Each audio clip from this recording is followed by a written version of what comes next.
off, as you can see on the plate here. We're going to be watching some more news about Nigel Farage, so I'm going to put it on and show you guys. Anyway, Nigel Farage. I think I've positioned the camera properly. Try and sort it out again.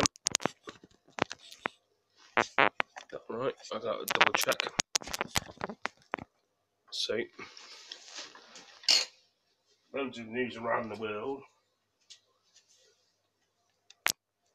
There we go.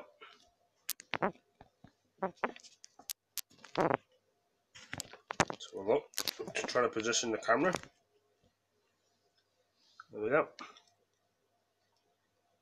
More talking about Brexit. Right. What's that do? No, there's that.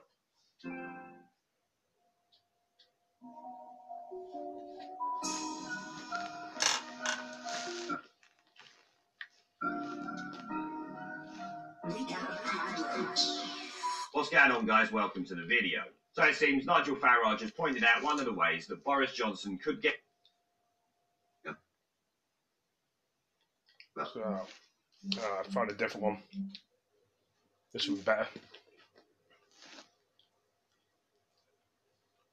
This week, we'll see an attempt to oust Boris Johnson and replace him with a sort of...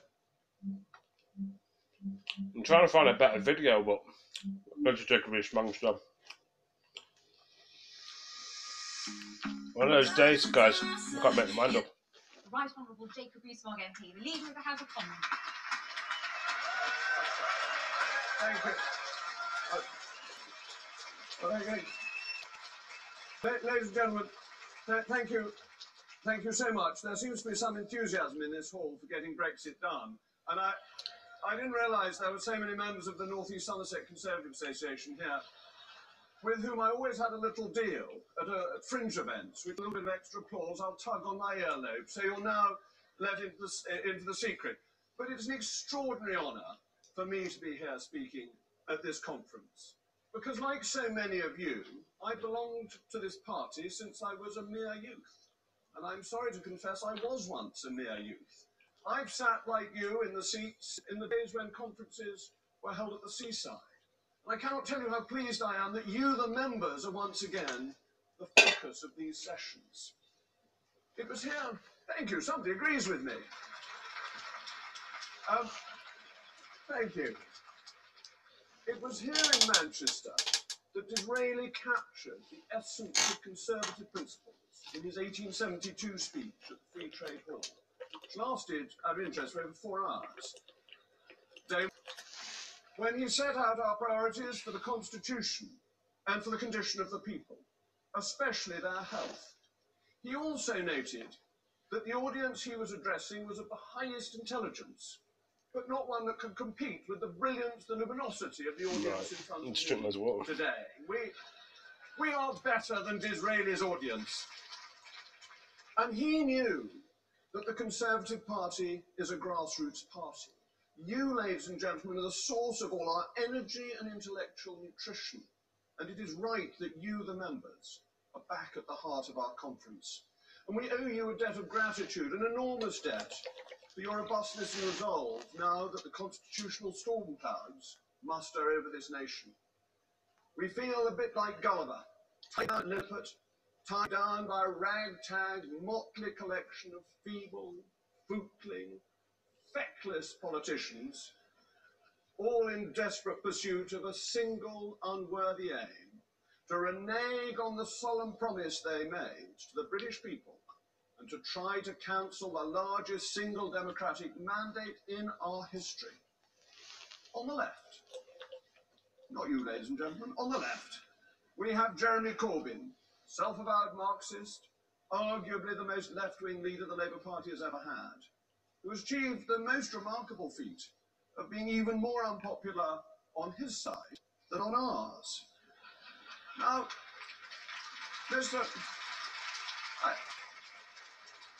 I never thought I'd get such applause for Jeremy Corbyn at a Tory party conference. The public believe that he is a man of principle. Jeremy Corbyn, a man who spent his career in the division lobbies as a Eurosceptic, with our great heroes, Ian Duncan Smith, Bill Cash and John Redwood, voting against the European Union, and his campaign for Remain. And now Corbyn's Surrender Act simply offers more confusion and delay at a cost of £250 million every week. This from the gentleman who has spent the last 2 years demanding a general election, only now to run away from an election once it was offered to him as a model of Georgie Porgy, who will remember Georgie Porgy, Pudding and Pie, kissed the girls and made them cry. When the boys came out to play, Jeremy Corbyn ran away. He is a man who claims to have spent his entire career fighting racism, only to allow such virulent anti-Jewish racism to proliferate in the Labour Party that under his leadership, it has become the second party in this nation's history after the BNP to be formally investigated for racism. I do not believe that Jeremy Corbyn is a bad man, but he is a weak man, too weak to lead his party, certainly too weak to lead his country. And behind him there may be stronger men, like Sir Keir Starmer, poised as if Brutus, stiletto in hand, awaiting the moment to strike, striking, of course, being something the left are quite fond of. The supposed mastermind of Labour's Brexit policy, whose much vaunted helmsmanship has steered the Labour Party into the implausible straits of claiming they want to negotiate a new deal with Brussels, then to campaign against it in a referendum to remain in the European Union. That is Labour logic for you. In friendship false, implacable in hate, resolved to ruin or to rule the state. Those words were in the time of Charles II, and I think they apply to the Labour Party now. But let us not forget the middle muddle, where we have Joe Swinson, Liberal Democrat by name, but not by nature. Liberal in accepting the yoke of Brussels, democratic perhaps only in her own mind as a figment of the imagination, because it is they who take the extreme position. They want to cancel Brexit entirely without giving the people He hates me, say. not me very much. And then on the right, Doesn't matter what he we have the in many ways admirable Nigel Farage, who sent to Brussels, I think, the finest politician we have There's ever people sent like that in the world to everywhere, aren't there, mate? in the form of my sister. Yeah. And Of course there is. And No, I'm just watching this I programme. shall It's good. report back to Annunziata that she got an even better chair than Jeremy Corbyn at the Tory Congress. However, we must put ourselves into thinking that a vote for the Brexit Party does anything other than increase the risk of Brexit being cancelled altogether. And then we have the Speaker. As a parliamentarian, no, listen, because I'm actually going to be nice about it. But wait. As a parliamentarian, I have been, and in many ways remain, a great admirer of the Speaker. He has helped MPs hold the government to account and to seek redress of grievance. But in my view, he has now flown too close to the sun. And I hope that as he comes to his retirement, he will not allow the good he has done in his earlier years to be forgotten. But his recent mistakes have, to my deepest regret as leader of the House of Commons, damaged the standing of the House in the eyes of the British public to its lowest point in modern history.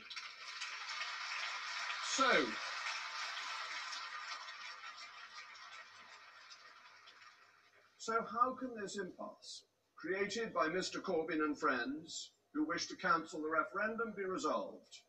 Well, it's simple. And this is a Tory party slogan that goes back to Lord Randolph Churchill. We must trust the people. The people have spoken. Ladies and gentlemen, you have spoken. We are not your leaders from on high, we are your servants. And it is our responsibility to do what you have willed.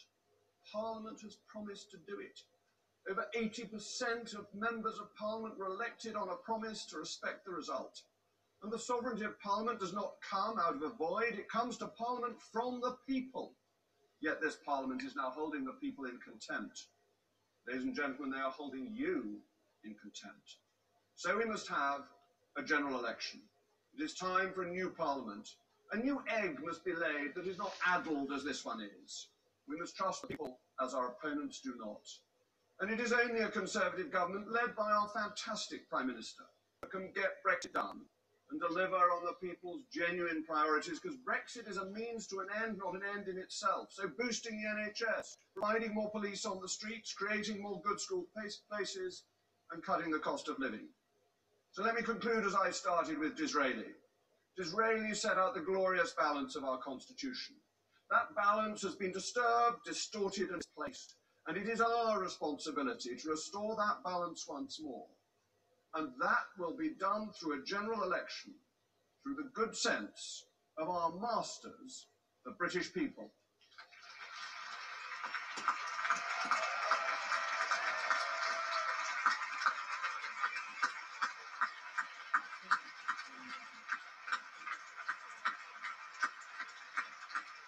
Thank you very much, Jacob. The next most popular question actually really doesn't have your name written on it. I think you would be in the best position to answer this. This question is, I believe Boris and TP will get a good deal from the EU, but how will we get a majority in Parliament to vote for it? It is a very important question, but I think the mood has changed in the country at large, that everyone now wants to leave and start talking about other things. And I think that's true in the House of Commons as well. And I think if the DUP are happy with the deal, there'll be very few Conservatives, including those who are without the whip, who are then against a deal. And at that point, there are a number of people in other parties who think that, yes, we must now just finish this. You're all great Brexiteers. You've got the fantastic posters to hold up. Thank you very much. Who here wants to stop talking about Brexit and talk about other things after 31st of October? Hands up. Even if I were chairman of the Labour Party conference, that motion was carried.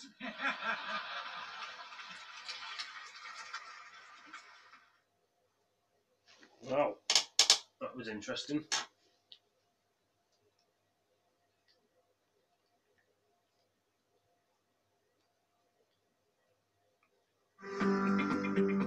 ABC IVF is a new service in the IVF world, and it's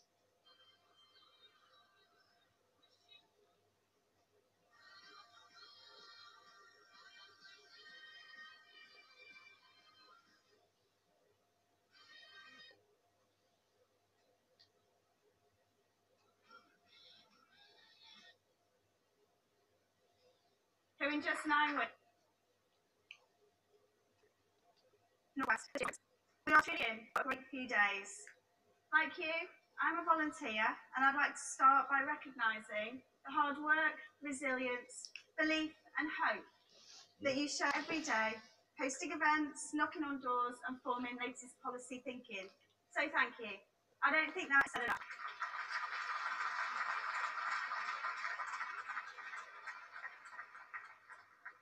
Thank you for sticking with us in the tough times we've had this year. And don't get me wrong, there is still lots to do. And I'd like to thank our former Prime Minister, Theresa May, for her dedication to our party, and welcome Boris Johnson to his first conference as our party leader and Prime Minister, who in just 9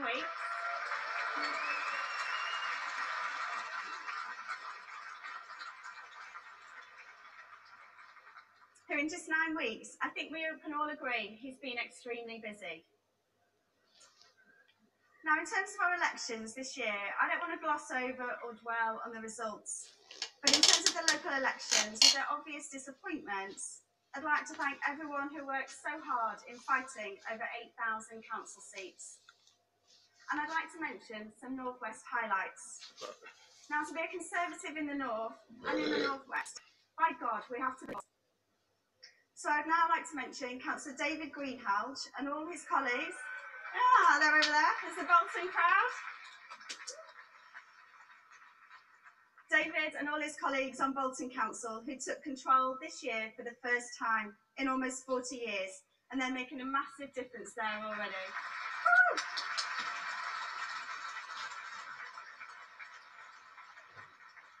And on Merseyside, we had our first new council seat win for a decade in Pensby. Michael Collins in Wirral West. Oh, the Wirral crowd are in as well. Yay! Well, thanks to a massive team effort there led by their parliamentary candidate, Laura Evans. So it just shows what you can do with a will to win, a focus on local messages, and a united, hard-working team. Now, over the summer, I was lucky enough to attend around half of the leadership hustings around the country. I was almost word for word by some of those speeches by the end. I think there's something about Mars bars. Anyway, and it was great to see so many members attending, and the exercise was good for us and our party. You'll have seen some of the media commentary about the quality of the questions and the diversity of the audience, with the FT even describing some of the questions as spot on. It helped dispel the typical media narrative about us and our party. And after the great success of the hustings across the country, I know how engaged you will all be alongside the CPF as we introduce debates back into the main hall. There will be opportunities in here to ask questions of Cabinet Ministers and panel guests, and I'm really looking forward to hearing all of your contributions. The party that I know and I see every week as I travel around the country campaigning and speaking at events is made up of engaged and engaging men and women of every ethnicity, faith, age and sexual orientation, united by their belief in our country, our institutions and an unshakable tradition of public service, an admirable commitment to campaigning in all weathers. Now this year we are celebrating 100 years of the Conservative Women's Organisation, and I'd like to welcome the new chairman, Fleur Butler, who I'm sure you'll see over the next few days. Now 100 years on, the CWO do amazing work to support and encourage women and men get into public life, with training courses, mentoring, sharing ideas and good practice, as well as support and fundraising that they do for all our campaigns. Now, as the president of the National Convention, and talk to me later if you want to know more about what that is, I'm the only woman volunteer elected onto the party board. And we had some great women this year apply to be vice president. But we know, socialists preach equality, we deliver. 2 Conservative Prime Ministers, the leader of the House of Lords, 2 former leaders of the Scottish Conservatives, many council leaders and group leaders. So in our party, good women get on. We just need more of us. So we have to do better at communicating our diverse beliefs and progressive achievements. And it's also worth reflecting that Emmeline Pankhurst stood as a Conservative candidate, but sadly died before she was elected. If she'd been in the Labour Party, we'd never hear the end of it. So do look out for some of the fantastic CWO events over the next few days. Now, I've never met anyone in our party who cares where you come from. We just care about where you want to go. And we must not forget there is far more that unites us than divides us. And we all know Brexit must be delivered by the end of October. And we have a Prime Minister.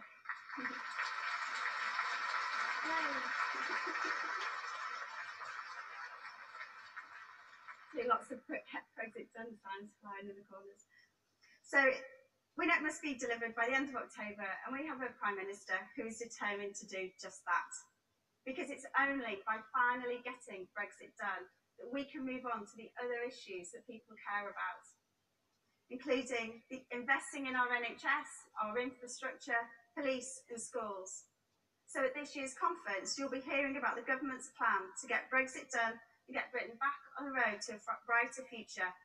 We have an exciting few days ahead. Now, the first election I had a vote in was 1992, so I'm showing my age here. Well, I campaigned in my home seat, City of Chester, for Giles Brandreth. That's when I caught the bug and I attended my first conference in Blackpool that year. And that's why I'm delighted this year to be chairing conference in the North West, showing what the North West and our party have to offer. So the next few days, we'll be highlighting fantastic local businesses, people, charities and organisations which do amazing things in our communities. And I'd like to extend a particular welcome to all those attending conference for the first time this year. Have a really great time. Now there's some special sessions in the main hall in the exhibition centre, which will focus on things like the Northern Powerhouse. And I assure you, it's not just a train line. But there's some incredible organisations changing our communities that will be in here. Outside in the exhibition, there's an environment zone. As well as fun and games, there are examples of how each of us can make a difference to sustain change. And of course, we will be setting our vision for a successful and vibrant post-Brexit Britain. The main hall will be a buzz where you'll have a chance to contribute and help shape our party's future. So do please come along in here. Alongside the hundreds of fringe events, which we all love, there are many training sessions, and you'll hear about the latest campaigning ideas and share successes with colleagues around the country. So I would like to finish by thanking the Manchester City Council and the Midlands Hotel for providing such fantastic venues and support for us. The conference would also not be possible without the help and support of G4S and the Greater Manchester Police. Thank you.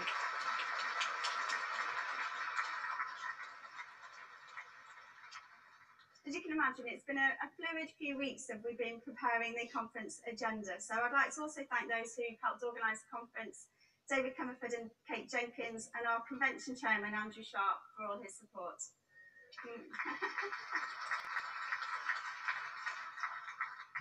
My final thanks are to you, our members, who make sure our party is ready for the future and the rest of the change this year will bring. I wish you all an enjoyable conference. This is going to be one of the most exciting in years, and I look forward to seeing you all over the next few days. Have a great time, everyone, and let's get Brexit done.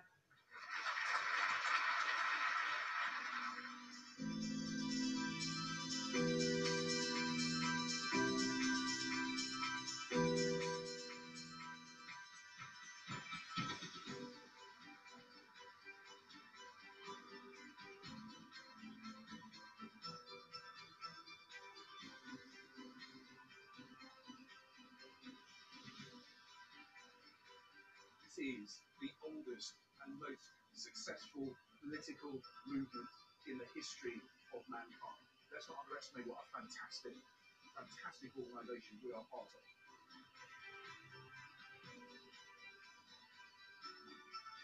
This government will take this country out of the European Union on October the 31st.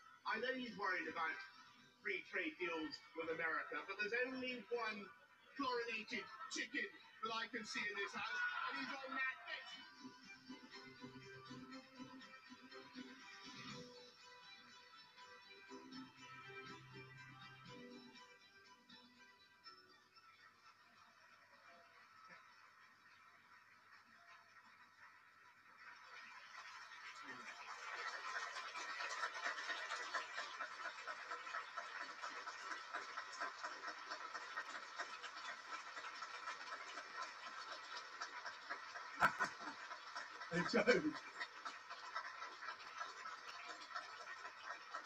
Oh, thank you. Thank you, thank you. Good afternoon. Thank you, Pamela. It is an absolute privilege to welcome you to the 136th Conservative Party Conference and to welcome you as party chairman. When I gave my first political speech at the 2002 party conference, I never imagined that one day I would be here in this position. Now, I've got a bit more used to public speaking since then, a little too used to public speaking, some people might say, but there's no getting used to this. So thank you so very much for being here, and thank you so very much for so much more besides, for your tireless campaigning, your enduring support. Thank you to our candidates, councillors, assembly members, MPs, MFPs, mayors and PCCs, to our young Conservatives, to our old Conservatives, to my Deputy Chairman Paul and my fantastic team of Vice Chairman, and to Andrew, Chairman of the National Convention, and to my Co-Chairman, Ben Elliott, who is making sure that CCHQ is a fighting fit, election-winning machine.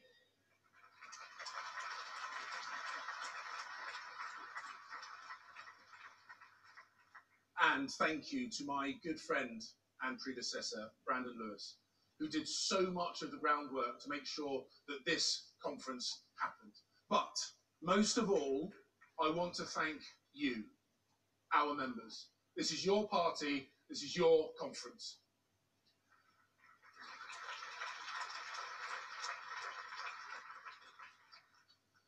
I know there were questions about us even being here. Labour, the Lib Dems, the SNP, they just love to block things. They tried to block our conference. They failed. They're trying to block Brexit. They will fail.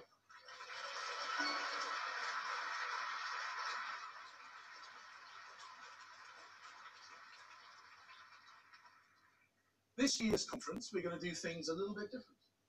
You'll have more chances to ask questions, put forward ideas, quiz those of us in elected positions using the app, which I hope you have all downloaded. Yeah?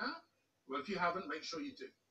Because this is your conference, and we are going to put you centre stage. And there are more of you here today than at any point in the last 20 years.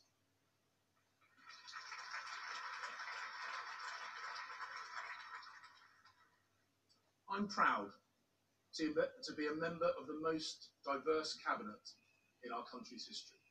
And the team that the Prime Minister has built reflects the commitment to opportunity at the heart of our party's political identity.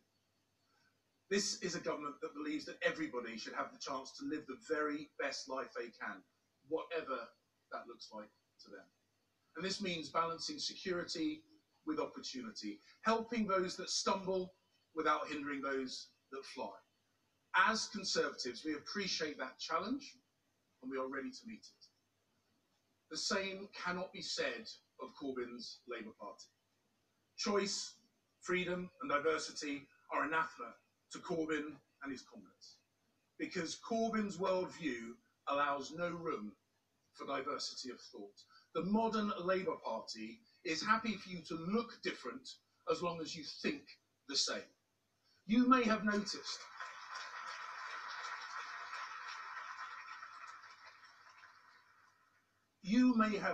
that I am not exactly shy when it comes to having a go at the Labour Party. But there's a good reason for this. It wasn't the Labour Party that unlocked my potential. It was my family, my school, the businesses I worked for, the British Army, and this party, the Conservative Party.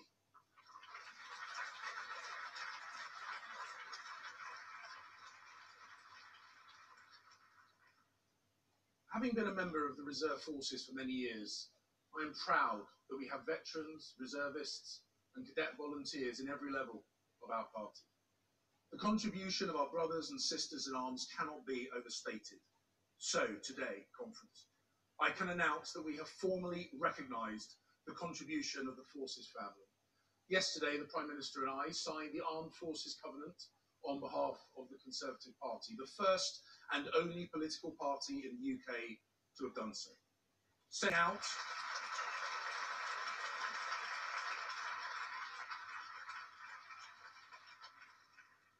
We are setting out our enduring respect for veterans, reservists and forces families. We say to the armed forces, the Conservative Party is on your side.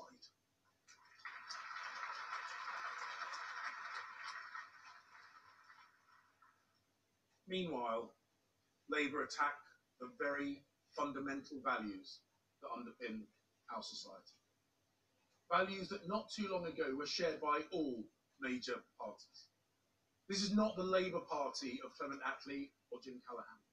Neil Kinnock, who led the Labour Party's fight against left-wing extremism in the 1980s, described Corbyn's election as the greatest crisis that the Labour Party has ever faced. Labour was once a patriotic party that sought to genuinely represent the interests of its voters. But Corbyn's Labour is a different proposition entirely. Led by a man who seems to seek out opportunities to support those who do us harm. A man who sees NATO as a danger and instinctively sides with Russia over our long-term allies and friends, who wants to ignore the largest vote in our nation's history and refuses to let voters judge his actions at the ballot box. Corbyn has called for an election at least 35 times since 2017, but when it came to the opportunity, he ducked it twice.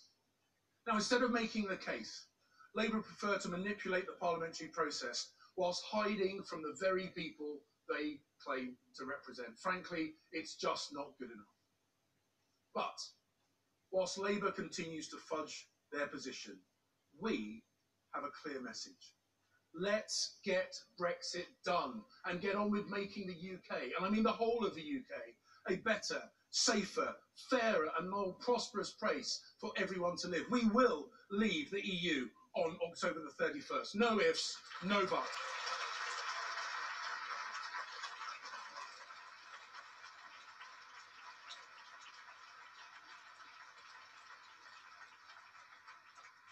After 3 long years, we recognise the damage that more pointless delay would cause, and we appreciate the need to act on the decision of the British people. When we said your decision would be final, we meant it. The opposition parties clearly did not. And this is not just about honouring the decision of 17.4 million people who voted leave. It's about respecting democracy. Because while Nicola Sturgeon and Joe Swinson might think otherwise, you can't just ignore referendum results you don't like.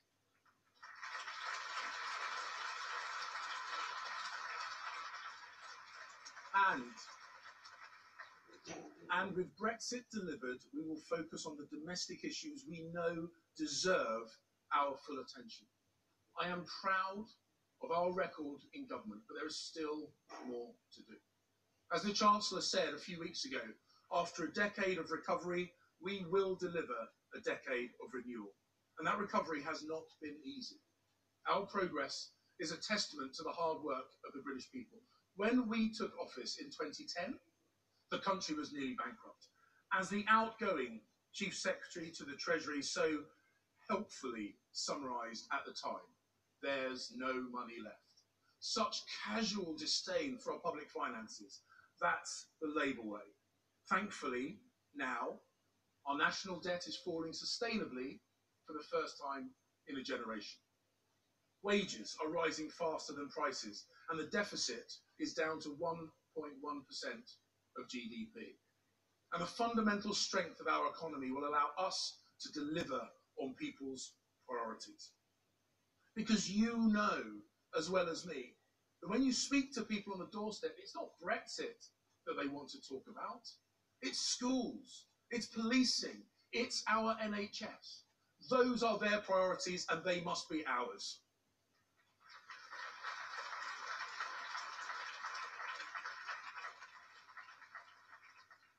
Since becoming party chairman just 2 months ago, I've been to every region of England and every nation in the United Kingdom. And whether north, south, east, west, Scotland, England, Wales or Northern Ireland, the instruction I'm given is always the same. Get Brexit. Seize the opportunity that it offers us. Get on with delivering for families and communities like ours. Conservatives in government have been doing just that for centuries. It was a Conservative Home Secretary who established the Metropolitan Police, protecting the poor and powerless from criminals. A Conservative Education Minister who brought in free secondary education for every child, irrespective of wealth. And it was a Conservative Health Minister who set the foundations for our National Health Service. But we don't rest on our historic record, we build upon it. Delivering 20,000 more police officers, boosting school funding by £14 billion and ensuring the record investment in the NHS reaches the front line. Finally, conference. The election that Corbyn has tried to avoid will come. And when it does, we will be ready and we will win.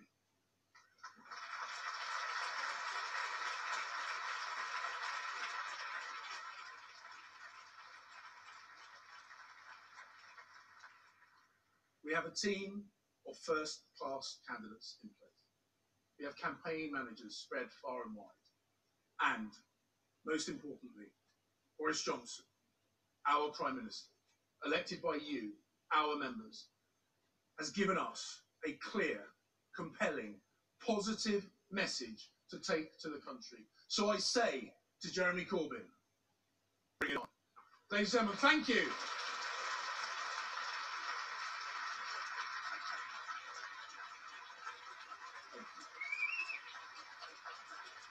Thank you.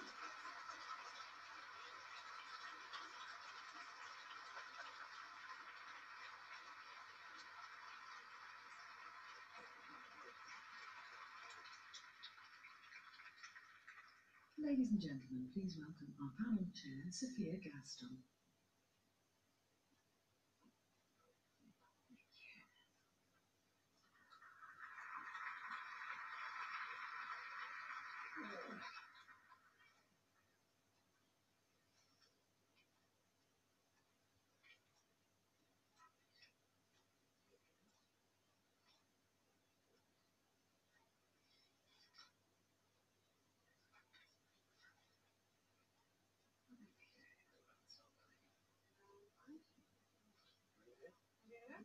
Okay.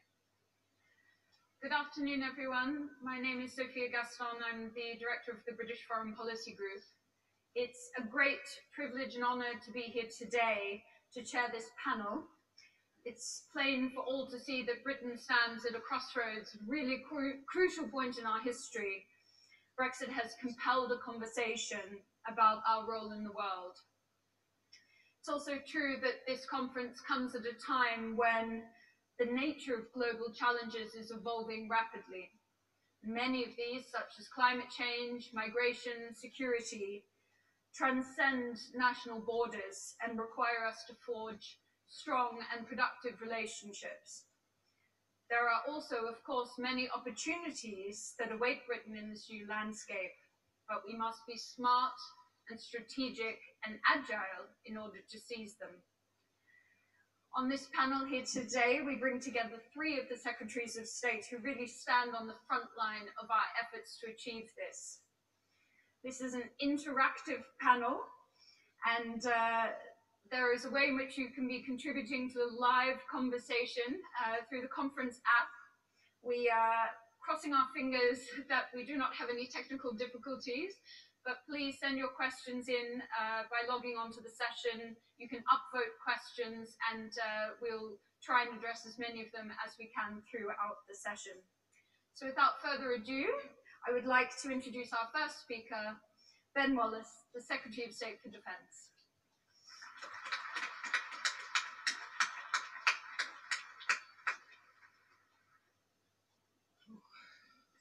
Good afternoon, conference, and can I just say, as a Lancashire MP, it's really nice to be here in Manchester, at the heart of the Northwest. I don't apologise for the rain, it's managed to defeat the protesters, I noticed.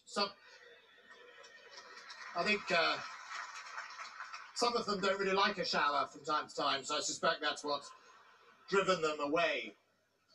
The amazing thing about this region is its contribution to wealth, science and innovation to the rest of the nation, and its reputation is unrivaled. It's a region that builds our ships, our submarines and our aircraft that we use to keep our nation safe. In fact, Northwest aerospace industries have a combined turnover of £7 billion and export all over the world. You know, it wasn't for nothing that Mr. Rolls met Mr. Royce in the Midland Hotel 115 years ago, and the rest, you could say, is history. The pursuit of excellence is what our defence companies do, which is why we rely on them to supply our armed forces.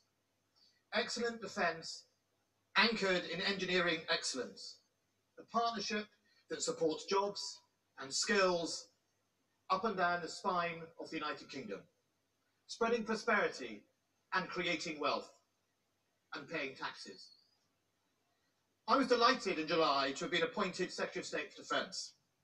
It is a great privilege to be in charge of a department that has within it so many amazing men and women whose can-do attitude and dedication to duty ensures we can sleep soundly at night as a nation. As a former soldier, it felt like coming home. Now, I have to admit that when I served, I was not the highest of flyers. I was not always in the good books.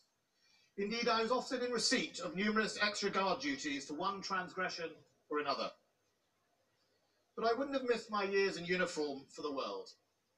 The camaraderie, the sense of purpose, and the experiences equip me for life. I've been fucking hoes and popping pillies, man, I feel just like a rock star. All my brothers got that gas and they always be smoking.